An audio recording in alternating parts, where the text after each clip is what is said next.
नमस्कार। देश की बात में मैं कादम्बिनी शर्मा हूं आपके साथ और एक अहम फैसला सुप्रीम कोर्ट का है जिस पर आज चर्चा करेंगे। सुप्रीम कोर्ट ने ऐतिहासिक फैसला दिया है। इस फैसले के मुताबिक अमान्य शून्य विवाह से पैदा हुए बच्चों को माता पिता की पैतृक संपत्ति में हक मिलेगा।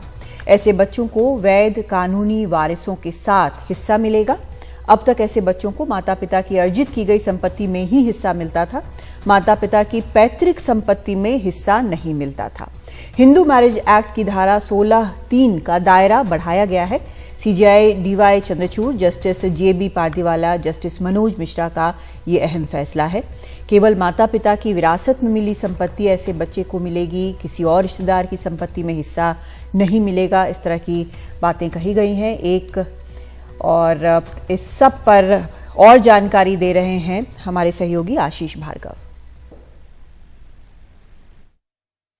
सुप्रीम कोर्ट ने एक ऐतिहासिक फैसला सुनाया है और अपने इस फैसले में सुप्रीम कोर्ट ने कहा है कि जो शून्य और अमान्य विवाह से उत्पन्न जो संतान हैं वो भी जो माता पिता की पैतृक संपत्ति है उसमें हिस्सा जो होगा उसके हकदार होंगी। ऐसी संतानों को भी माता पिता की पैतृक संपत्ति में हिस्सा मिलेगा। ये सुप्रीम कोर्ट ने एक बड़ा फैसला सुनाया है। 3 जजेस की बेंच आया थी जिसमें chief justice DY Chandrachud, justice JB Pardiwala और जस्टिस मनोज मिश्रा का ये फैसला आया है। हालांकि बेंच ने अपने आदेश में ये भी साफ कर दिया है कि ऐसे जो संतान होंगी जो अमान्य और शून्य विवाह से उत्पन्न हुई हैं वो हिस्सा लेने के पैतृक संपत्ति में हिस्से के हकदार तो होंगी, लेकिन उनको परिवार के सदस्य के तौर पर उनको यानी सहदायिक जो कहते हैं वो नहीं माना जाएगा। ये सुप्रीम कोर्ट ने व्यवस्था दी है। इसके साथ साथ सुप्रीम कोर्ट ने कहा है कि ऐसे जो संतान हैं उनको माता पिता की जो दादा दादी की ओर से जो पैतृक संपत्ति आएगी उस पैतृक संपत्ति में हिस्सा तो मिलेगा, लेकिन चाचा आदि की तरफ से जो संपत्ति आएगी उसमें वो हिस्सेदार नहीं होंगे। ये साफ कर दिया है। बड़ा जजमेंट है, बड़ा फैसला ये इसलिए है कि यहाँ पर 2011 से ये मुद्दा पेंडिंग था। काफ़ी सारे मुकदमे दूसरे हाई कोर्ट में पड़े हुए हैं अलग अलग जगह और यहाँ पर 2 जजेस की बेंच ने 3 जजेस को ये मुद्दा भेजा था और जो हिंदू मैरिज एक्ट है उसकी धारा 16(3) है उसका दायरा जो है सुप्रीम कोर्ट ने बढ़ाया है, क्योंकि ये जो धारा है ये कहती थी कि जो अमान्य और शून्य विवाह से उत्पन्न हुई संतान है उनको सिर्फ माता पिता की स्वअर्जित खुद की कमाई हुई संपत्ति में हिस्सा लेने का अधिकार होगा। उनको जो है विरासत में जो पैतृक संपत्ति आएगी उसमें कोई भी अधिकार नहीं होगा। लेकिन अब 3 जजेस की बेंच ने इस अधिकार को बढ़ा दिया है और इसका दायरा बढ़ाते हुए कहा है कि माता पिता की जो स्वअर्जित संपत्ति के साथ साथ जो पैतृक संपत्ति भी जो आएगी, विरासत में जो संपत्ति आएगी उसमें भी बराबर के हिस्सेदार वो होंगे। हालांकि उन्हें सहदायिक का दर्जा नहीं मिलेगा उस परिवार में। काफ़ी अहम ये जजमेंट है और सुप्रीम कोर्ट ने कहा है कि तमाम हाई कोर्ट के रजिस्ट्रार जनरल को ये आदेश भेजा जाए और ताकि इस तरह के मामलों में अब हाई कोर्ट अपना फैसला दे सके, क्योंकि संदर्भ के कारण बहुत सारे मामले जो हाई कोर्ट में लंबित हैं। निश्चित तौर पर एक बड़ा फैसला है जिसका दूर तक असर जाएगा। नई दिल्ली से आशीष भार्गव, एनडीटीवी इंडिया।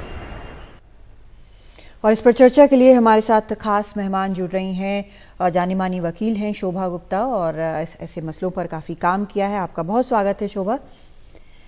ये जो फैसला है सुप्रीम कोर्ट का, इसका इम्पैक्ट जो है वो कितना बड़ा होना चाहिए, यानी जो वॉइड या इनवैलिड मैरिजेस होते हैं वो कितने ज़्यादा होते हैं कि इस तरह के फैसले की ज़रूरत जो है वो पड़ रही है?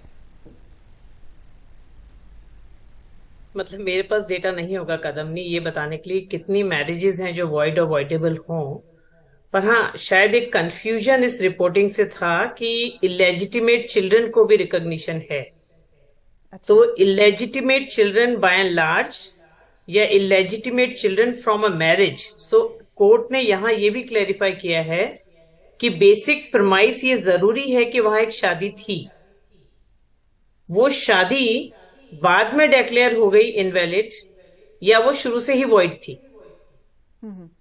मेजर कंसर्न ये था कि उन बच्चों का क्या होगा जो उस मैरिज में पैदा हो गए, वो मैरिज जो कि बाद में डिक्लेयर हो गई वॉइड।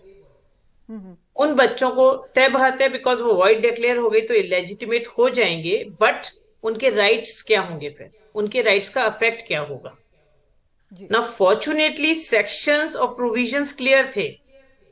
कंफ्यूजन था और इसलिए भी था possibly because Hindu marriage act में सेक्शन 16 में अमेंडमेंट 1976 में आया जिसमें उन्होंने पहली बात तो ये कि लेजिटिमेसी टू द राइट तो दे दिया। तो जो बात आशीष भी कह रहे थे, आप उस परिवार के हिस्से हैं, सदस्य हैं या नहीं हैं, वो एक अलग विषय है जिसको कोर्ट ने नहीं बात करी। कोर्ट ने ये नहीं बोला कि आप सदस्य हो जाएंगे, पर क्योंकि सेक्शन 16 ये बोलता है कि आपका राइट बनेगा, जो एक लेजिटिमेट चाइल्ड का राइट है वही आपका भी राइट होगा, क्योंकि जब आपको कंसीव किया या आप पैदा हुए तब तक शायद बिगॉटन भी है इसमें कि मान लीजिए लेडी प्रेग्नेंट हो गई, अभी बच्चा पैदा नहीं हुआ है, पर इस बीच में मैरिज वॉइड डिक्लेयर हो गई जी, तो उसके राइट का क्या होगा? उस राइट को कोर्ट ने, लॉ थी, मतलब ये नहीं है कि लॉ नहीं थी, प्रोविजंस थे, जजमेंट ने क्लैरिफाई किया है कि ये इंटरप्रिटेशन होगी उन प्रोविजंस की कि उन बच्चों का हक बरकरार रहेगा, पर किन प्रॉपर्टीज में? Ancestral property. मतलब पैतृक संपत्ति में भी जो हिस्सा है वो उनको मिलेगा, माँ बाप वाले में भी मिलेगा। हाँ, ये समझने वाली बात है कि ये पैतृक संपत्ति से संबंधित मैटर था, जिसमें हाँ। क्या पैतृक संपत्ति में आपका हक होगा? एक, किन बच्चों का, जो जरूरी है बेसिक प्रमाइस की वहां शादी थी, हाँ। वो केसेस नहीं जहां पर शादी ही नहीं थी, अच्छा। जैसे लिव इन पार्टनर्स है, हाँ। वो एक अलग मुद्दा हो सकता है बहस का कि उन बच्चों का राइट क्या है, उसको कैसे कोर्ट ने रिकॉग्नाइज किया है, पर इस जजमेंट का वो हिस्सा नहीं है। अच्छा, अगर आप हमारे दर्शकों के लिए समझा सकें कि कानूनन वॉइड मैरिज कब होता है, किस तरह से होता है। एक तो चाइल्ड मैरिजेस में कई बार ये होता है कि आगे जाकर डिक्री हो जाती है कि ये वॉइड मैरिज था, तो ये और कौन से मामले हैं जिनमें वॉइड या फिर मैरिज को नहीं हुई मैरिज ऐसा माना जाता है? तो ये कोर्ट ने यहाँ ये भी क्लियर किया कि ये हम केवल हिंदू सक्सेशन एक्ट की बात कर रहे हैं, हम केवल मिताक्षरा लॉ की बात कर रहे हैं।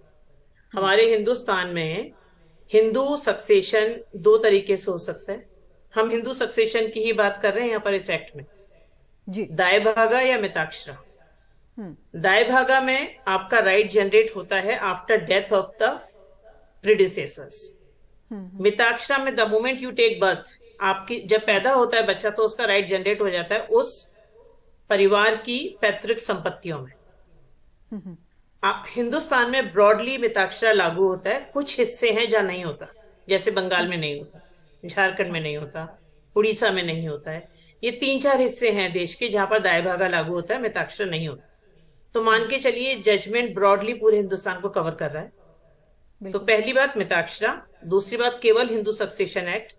ना व्हाट यू जो आप पूछ रही हैं कि वैलिड मैरिज क्या है, वॉइड मैरिज क्या है और वॉइडेबल क्या है, तो मैरिजेस डिफाइन कर रखी है validity section 5 of Hindu marriage act, जिसमें उम्र आपकी हो, आप मेजर हैं, आप माइनर नहीं हैं, सो 18 और 21 साल लड़की और लड़कों की। सेकेंडली, सपिंडाज नहीं है, आप सेम एंसेस्टर से नहीं आ रहे हैं आप, हाँ। या फिर किसी और प्रोहिबिटेड रिलेशनशिप में नहीं है, वो प्रोहिबिटेड कस्टम में भी हो सकता है।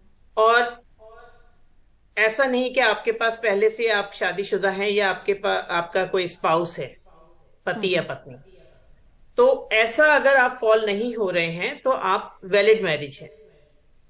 वॉइडेबल हो सकता है, मैंने झूठ बता के करा, मैंने कुछ इस तरह का बात बताया अपने बारे में, अपनी कोई इस तरह की लाइलाज बीमारी थी जो मैंने छुपा ली, या फिर मैंने अपना लिंग नहीं प्रॉपर्ली बताया, जैसे आजकल काफी होता है, सेक्स चेंज हो गया, ये होमोसेक्सुअल है या कुछ इस तरह की चीजें, या शादी वाला नहीं बताया, तो इस तरह के किसी भी तरह से कोई छुपाव है जिसकी वजह से आप डिक्लेयर करवा सकते हैं कि ये तो वॉइडेबल है। तो वॉइड सेक्शन 5 में जो है, जो कि बार्ड बाय लॉ है, वॉइडेबल अन्य वजहों से, तो आप डिक्लेयर करवा सकते हैं सेक्शन 11 सेक्शन 12 में जाकर उस मैरिज को वॉइड डिक्लेयर करवा सकते हैं। हाँ। पर उस प्रोसेस, कानूनी प्रक्रिया के दौरान अगर बच्चा हो जाता है, कंसीव भी कर लिया अगर लेडी ने, तो उसके राइट को तो फ्रस्ट्रेट नहीं कर सकते हैं।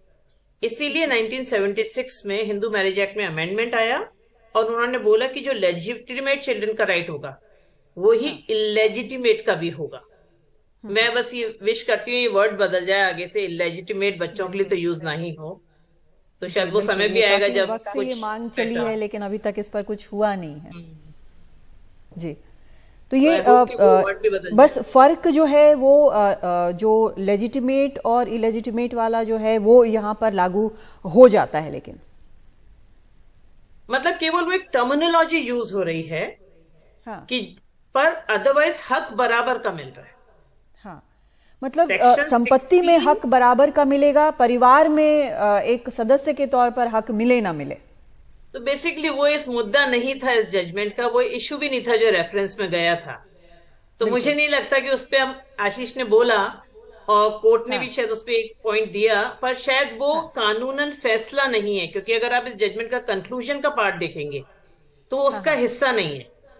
ठीक है, क्योंकि मैटर ही यहां पर यही आया था कि उन बच्चों के पास क्या पैतृक संपत्ति में राइट जनरेट होगा। अब ये कुछ नया नहीं होने वाला था। क्यों? क्योंकि सेक्शन 3 डिफाइन करता है, सेक्शन 16 डिफाइन करता है बहुत क्लियरली कि इलेजिटिमेट चाइल्ड के पास क्या लेजिटिमेट चाइल्ड के बराबर वाला हक होगा, और जवाब उसका सीधा सीधा आप सेक्शन पढ़ेंगे तो एक तरह से हम माने कि धीरे धीरे करके इन कानूनों में सुधार हो रहे हैं, वो ये वाला भी एक सुधार की तरफ एक स्टेप है। इंटरप्रिटेशन है, कानून तो सही था पहले से। हाँ। मतलब कानून था, कानून में बदलाव नहीं हुआ है। कानून था 1976 में इम्प्रूव आ गया था। तो अगर आप सुधार की बात करें तो 1976 में सुधार हो गया था जी। पर वो कानूनी पहलू पे अभी तक कोर्ट्स ने इंटरप्रेट नहीं किया था, जो फॉर्चुनेटली अब सुप्रीम कोर्ट ने लॉ डिक्लेयर कर दिया पूरे हिंदुस्तान के लिए। जी, बहुत शुक्रिया आपका शोभा, इसको समझाने के लिए हमारे दर्शकों के लिए, और उम्मीद करेंगे कि इसी तरह से इंटरप्रिटेशन जो है बदलते वक्त के साथ सुप्रीम कोर्ट के फैसलों में भी वो रिफ्लेक्ट होता रहेगा, उसका अक्स दिखता रहेगा। बहुत शुक्रिया आपका। Thank you Kadambini, bye bye. और एक और खबर इस वक्त आ रही है, एक देश एक चुनाव के मामले में यहाँ पर समिति की अधिसूचना जो है वो अब जारी हो गई है। 8 सदस्यों की समिति ये बनाई गई है। पूर्व राष्ट्रपति रामनाथ कोविंद इसके अध्यक्ष होंगे, इसका ऐलान पहले ही कर दिया गया था। गृह मंत्री अमित शाह समिति के सदस्य हैं। इनके अलावा अधीर रंजन चौधरी, गुलाम नबी आजाद, NK सिंह, सुभाष कश्यप, हरीश साल्वे, संजय कोठारी भी सदस्य बनाए गए हैं। तो अब अधिसूचना के साथ ही सदस्यों के नाम जो इसमें हैं, इस समिति में रहेंगे, इस पर चर्चा करेंगे। वन नेशन वन इलेक्शन, उस पर एक देश एक चुनाव, इस पर अब समिति भी बन गई है। सीधा रुख करते हैं हम हमारे सहयोगी प्रशांत का। प्रशांत, इसमें काफ़ी वकील भी दिख रहे हैं और अधीर रंजन भी, जिनको अभी जो वापस लिए गए हैं उनके ऊपर बैन लगा था उसके बाद, वो भी हैं इसमें। बिल्कुल, देखिए कादम्बनी, सबसे चौंकाने वाला नाम शायद अधीर रंजन चौधरी का ही आपको दिखेगा। हालांकि मुझे ऐसा लगता है कि संभवतः चूंकि वो लोकसभा में सबसे बड़े दल कांग्रेस के नेता हैं, लिहाजा एक तरीके से वो अघोषित तौर पर विपक्ष के नेता हैं, तो इस नाते लगता है उनको इस समिति में शामिल किया गया है। और शायद ये भी इसलिए भी शामिल किया गया है कि समिति को ज़्यादा ऑल इंक्लूसिव बनाया जा सके, और इसलिए आप देख रही हैं कि उसमें रामनाथ कोविंद को अध्यक्ष तो बना ही दिया गया है। इसके अलावा अमित शाह रखे गए हैं, अधीर रंजन चौधरी हैं, कुछ वकील जैसा आपने जिक्र किया, NK सिंह जो पूर्व वित्त सचिव हैं और जाने माने जानकार हैं, जो सरकारी खर्चा होता है, एक्सपेंडिचर सेक्रेटरी भी रहे हैं वो, तो इसलिए उस नाते इनको भी रखा गया है। 2-3 चीज़ें महत्वपूर्ण हैं। आप अगर पूरे नोटिफिकेशन को देखेंगी कादम्बनी, सबसे बड़ी बात कि कमेटी को अपना रिकमेंडेशन देने के लिए, अपनी रिपोर्ट देने के लिए कोई समय सीमा नहीं रखी गई है, लेकिन एक बड़ी बात उसमें ये कही गई है कि कमेटी अपनी रिपोर्ट एट द अर्लीस्ट, मतलब जल्दी से जल्दी उसको अपनी रिपोर्ट देनी है।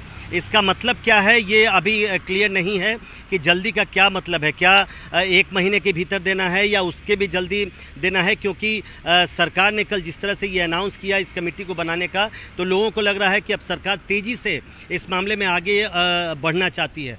दूसरी बात, और एक जो बड़ी बात है इस नोटिफिकेशन में, कि इसमें कहा गया है कि समिति न सिर्फ लोकसभा और विधानसभा के चुनाव एक साथ करवाने को लेकर अपनी समीक्षा करेगी, बल्कि म्यूनिसिपैलिटी और पंचायतों के भी जो चुनाव हैं वो भी लोकसभा और विधानसभा के साथ एक ही साथ करवाने पर क्या संभावना है क्या इसको भी करवाया जा सकता है, इस पर भी विचार करेगी। अब तक जो साइमल्टेनियस इलेक्शन या एक साथ चुनाव की बात होती थी वो केवल लोकसभा और राज्यों की विधानसभाओं के चुनाव के एक साथ करवाने की बात होती थी। म्यूनिसिपैलिटी और पंचायतों के भी चुनाव एक साथ हो जाए, ये नई बात कही गई है और उसकी भी समीक्षा ये समिति करेगी। तीसरी चीज ये थोड़ी लीगल चीजें भी दी गई है। राजनीतिक दलों के प्रतिनिधि को भी हम इसमें देख रहे हैं, हम इसमें वकीलों को भी देख रहे हैं, हम संविधान के जो जानकार हैं उनको भी देख रहे हैं, लेकिन क्या चुनाव आयोग के कोई भी पूर्व इसमें जो सीईसी वगैरह हैं वो नजर नहीं आ रहे हैं? क्या ऐसे में इसको किस तरह से देखा जाए? नहीं, देखिए बिल्कुल आपने ठीक कहा, लेकिन चुनाव आयोग के का कोई प्रतिनिधि नहीं है इसमें, लेकिन कानूनी मामलों के जानकार इसमें शामिल किए गए हैं। हरीश साल्वे हैं, आपने देखा। इसके अलावा संजय कोठारी जो जहां तक मुझे याद है वो कार्मिक मंत्रालय के सचिव भी थे और चीफ विजिलेंस ऑफिसर भी थे। कोशिश ये की गई है कि राजनीति जगत से, कानूनी जगत से और जो खर्चा जो होता है, जैसा मैंने कहा एनके सिंह पूर्व वित्त सचिव रहे हैं, एक्सपेंडिचर सचिव रहे हैं, वित्त आयोग के चेयरमैन रहे हैं, तो इस पूरे जो प्रक्रिया होगी उसमें खर्चा भी बहुत आएगा। वो खर्चे का कैसे क्या किया जाए इसके बारे में भी तो मिला जुला के एक तरह से कमेटी बनाई गई है सभी पहलुओं पर जांच करने के लिए। सबसे बड़ी बाधा, जैसा हम कल से डिस्कस कर रहे हैं कि संविधान में किस तरह से बदलाव होगा, क्या राज्यों की विधानसभाओं को भी इसमें रेटिफाई करना पड़ेगा इसको, तो इन सभी मामलों की समीक्षा के लिए कमेटी बनाई गई है और सरकार की कोशिश रही है कि इसे ऑल इंक्लूसिव बनाया जाए, सभी क्षेत्रों के जानकारी इसमें शामिल हो। जी, बहुत शुक्रिया आपका प्रशांत इस पूरी जानकारी के लिए। और सबसे अहम बात कि इसमें समय सीमा फिलहाल नज़र कहीं नहीं आ रही है, बस जल्द से जल्द रिपोर्ट देने को कहा गया है। एक ब्रेक लेते हैं, लौटते हैं।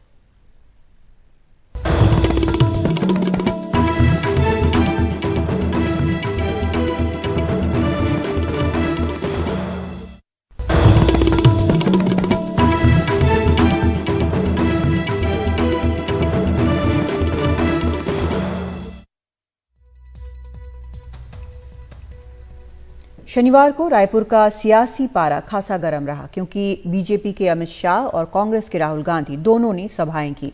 अमित शाह शनिवार को रायपुर के दीनदयाल उपाध्याय सभागार पहुंचे। यहां भूपेश बघेल सरकार के कथित घोटाले पर एक भारी भरकम आरोप पत्र लॉन्च किया गया।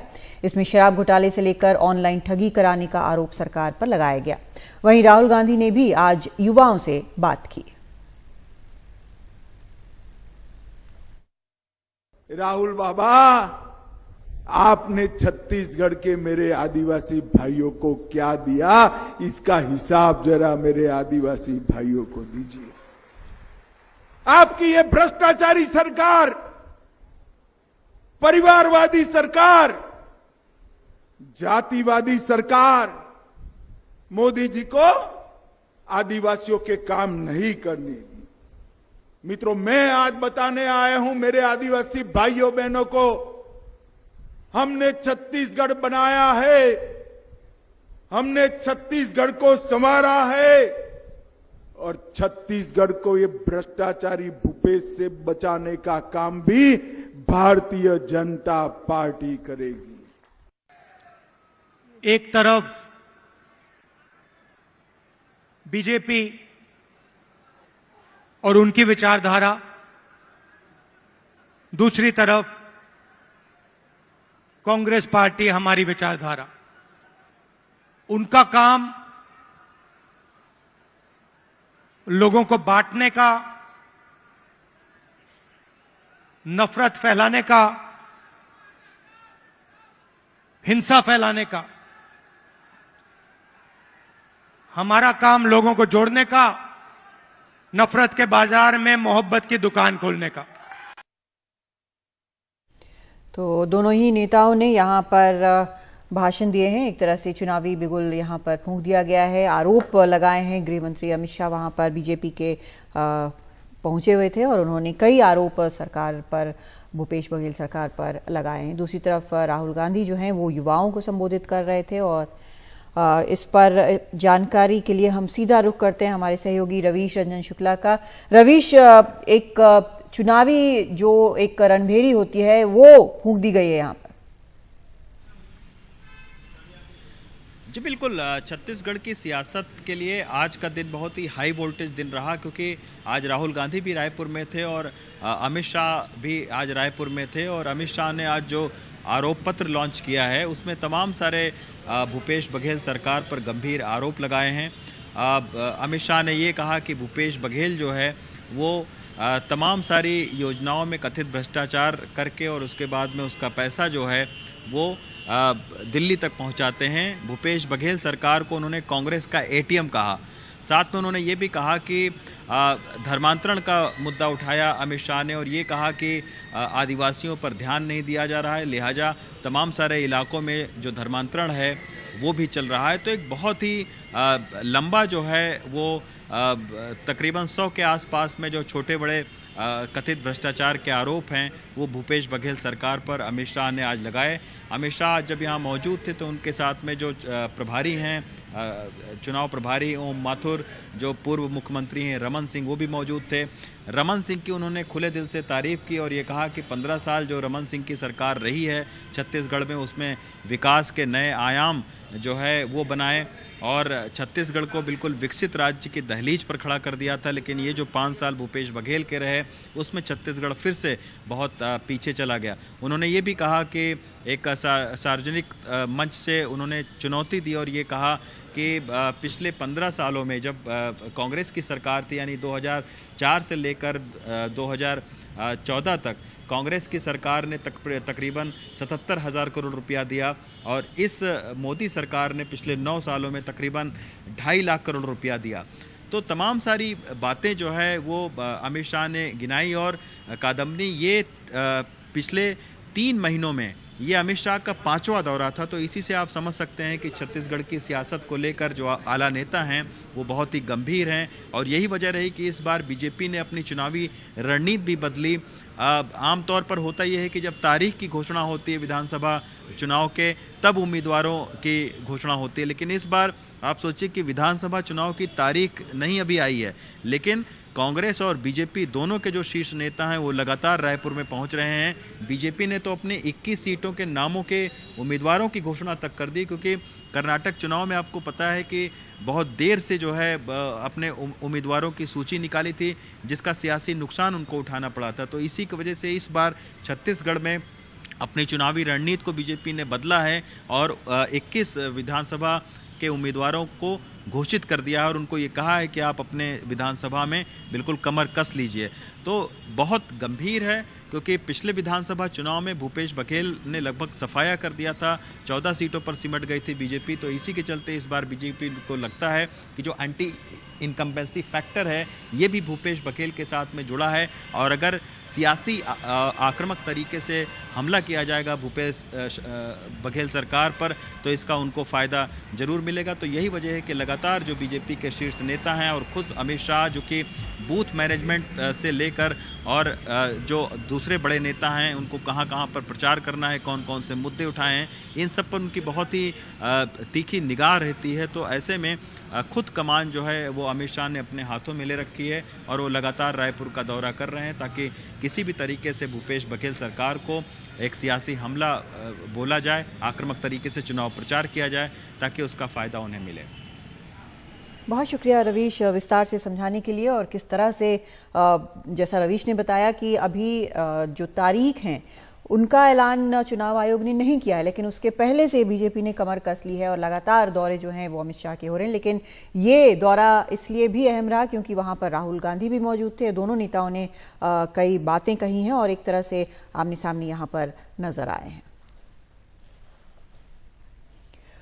और बीजेपी ने राजस्थान के सवाई माधोपुर जिले से परिवर्तन यात्रा का आगाज किया। यात्रा को पार्टी अध्यक्ष जेपी नड्डा ने हरी झंडी दिखाई। पूर्व मुख्यमंत्री और राज्य बीजेपी की वरिष्ठ नेता वसुंधरा राजे सिंधिया भी इस मौके पर मौजूद थीं। उनके अलावा सीपी जोशी, राजेंद्र राठौर, सतीश पूनिया और किरोड़ी मीणा भी कार्यक्रम में शामिल हुए। यह यात्रा राजस्थान के कई जिलों से होकर गुजरेगी। रविवार को गृहमंत्री अमित शाह इसे हरी झंडी दिखाएंगे। उनके साथ नितिन गडकरी और राजनाथ सिंह भी मौजूद रहेंगे। बीजेपी की यह यात्रा राज्य की 200 विधानसभा क्षेत्रों से होकर गुजरेगी। 20 सितंबर को समापन कार्यक्रम में प्रधानमंत्री मोदी भी मौजूद रहेंगे। सरकारें आती हैं और जाती हैं, परंतु जनता का जो हित है वो हमेशा हमारे सबके लिए सर्वोपरि है। पर इनको जो है ना, इनको जनता का हित नहीं, वो कभी नहीं हुआ। अपने हित के मतलब रखते हैं ये लोग, उनको जनता के हित से कोई मतलब नहीं है, खुद के हितों से ही मतलब रखते हैं। और आखिर में इसीलिए मैं आपको यह कहना चाहती हूं, हम सब इतना ही कहेंगे कि राजस्थान के हितों के ऊपर कुठाराघात नहीं होगा। हम लोगों को एक साथ मिलकर एक ही आवाज के अंदर आगे बढ़ के चलना पड़ेगा। हमें कमल को खिलाना होगा और भारतीय जनता पार्टी को लाना होगा।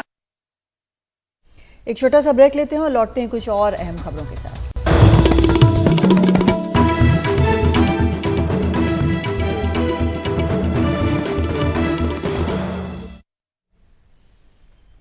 तेलंगाना चुनाव में अब बस 3 महीने बचे हैं। जुड़ने जुड़ाने की हलचलें तेज हो गई हैं।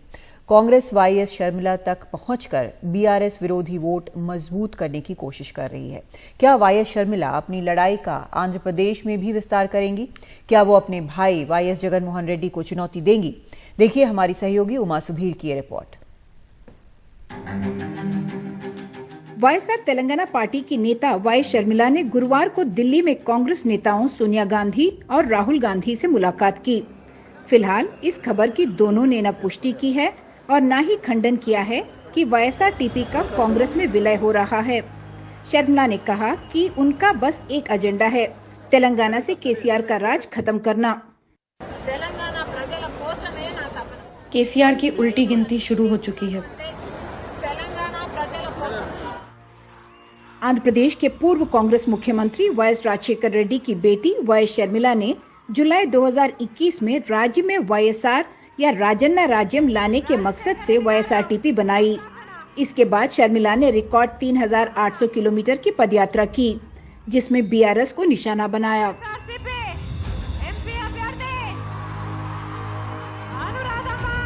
लेकिन उनकी और उनकी पार्टी की अभी तक चुनावी आजमाइश नहीं हुई है।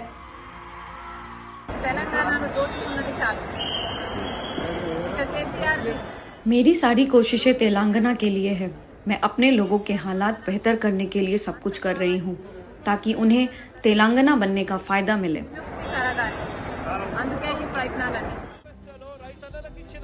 पड़ोसी राज्य आंध्र प्रदेश के मुख्यमंत्री और शर्मिला के भाई वाईएस जगन मोहन रेड्डी ने खुद को अपनी बहन की सियासी सरगर्मियों से दूरी बनाई है। उन्होंने 2 सितंबर 2009 को अपने पिता की मौत के बाद कांग्रेस से अलग होकर वाईएसआर कांग्रेस बनाई थी। हाल में शर्मिला की डीके शिव कुमार और केसी वेणुगोपाल जैसे कांग्रेस नेताओं से मिली हैं और उन्हें या तो कर्नाटका से राज्यसभा की सीट मिल सकती है या भाई को टक्कर देने के लिए आंध्र प्रदेश भेजा जा सकता है। अगर वाईएस शर्मिला अपनी पार्टी का विलय कांग्रेस में करती हैं, तो बीआरएस विरोधी वोटों को मजबूत करने में मदद मिलेगी। खासकर वाईएसआर के वफादारों के बीच अटकलें लगाई जा रही हैं कि वाईएस शर्मिला को खम्मम के पालेर से या फिर सिकंदराबाद से मैदान में उतारा जा सकता है। दिलचस्प होगा अगर वाईएस शर्मिला आंध्र प्रदेश में अपनी राजनीतिक लड़ाई ले जाएंगी और खुद अपने भाई को चुनौती देंगी। हैदराबाद से कैमरा पर्सन नागराजू के साथ उमा सुधीर, एनडीटीवी इंडिया के लिए।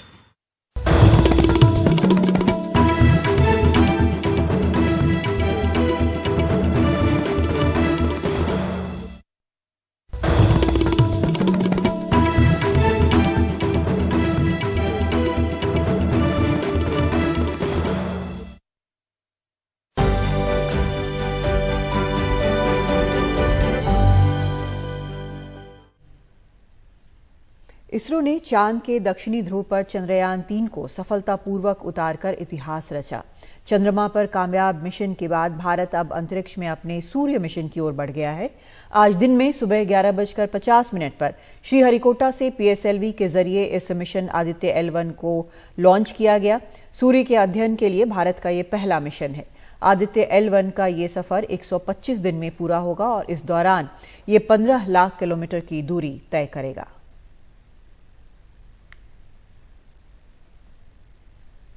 और इस पर पीएम मोदी ने ट्वीट किया है। उन्होंने ट्वीट कर बधाई दी है। उन्होंने लिखा है कि चंद्रयान की सफलता के बाद भारत ने अपनी अंतरिक्ष यात्रा जारी रखी है। भारत के पहले सौर मिशन आदित्य L1 के सफल प्रक्षेपण के लिए हमारे इसरो के वैज्ञानिकों और इंजीनियरों को बधाई। संपूर्ण मानवता के कल्याण के लिए ब्रह्मांड की बेहतर समझ विकसित करने के लिए हमारे वैज्ञानिक अथक प्रयास जारी रखेंगे। और इस मिशन पर और जानकारी दे रहे हैं पल्लव बागला। धरती के लिए सूरज जीवनदायिनी का काम करता है। सूरज है तो धरती पे जीवन है। आज भारत ने अपना पहला स्पेस बेस्ड सोलर ऑब्जर्वेटरी अपनी सही कक्षा में छोड़ दिया। पोलर सैटेलाइट लॉन्च व्हीकल ने श्रीहरिकोटा से सही कक्षा में आदित्य L1 सैटेलाइट को पहुंचा दिया। ये एक बड़ी छलांग है। इससे पहले भारत के चंद्रयान 3 सैटेलाइट ने विक्रम लैंडर और प्रज्ञान रोवर के द्वारा चांद की सतह पे बिल्कुल मक्खन जैसी सही लैंडिंग करी। कुछ ही दिनों में अब ये आदित्य L1 सैटेलाइट सूरज की ओर जा रहा है। इस वक्त भारत के पास अपने सैटेलाइट हैं धरती की कक्षा में, चांद की कक्षा में, और एक सैटेलाइट सूरज की तरफ भी जा रहा है। कहीं ना कहीं भारत की अंतरिक्ष एजेंसी इसरो का ये सूर्य नमस्कार है आदित्य के लिए। ये एक के बाद एक बड़ी सफलता अंतरिक्ष के क्षेत्र में आ रही है, जब G20 का समिट कुछ ही दिन दूर है।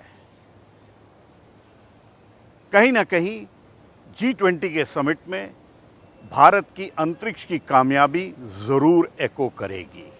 अगर भारत को एक विकसित देश बनना है तो भारत की अंतरिक्ष एजेंसी और भारत के अंतरिक्ष टेक्नोलॉजी को उसमें एक रोल प्ले करना पड़ेगा। तो ये भारत का जो एक मून वॉक से सन डांस की प्रक्रिया है, ये एक बड़ी छलांग है और दर्शाता है कि भारत के वैज्ञानिक और खासकर अंतरिक्ष वैज्ञानिक और इंजीनियर्स अपना काम बड़ी सफलतापूर्वक कर रहे हैं। अब प्रज्ञान रोवर और विक्रम, उनको सुलाने का टाइम आ गया है। चांद पे होने वाला है अंधेरा, 15 दिन के लिए वो सोएंगे।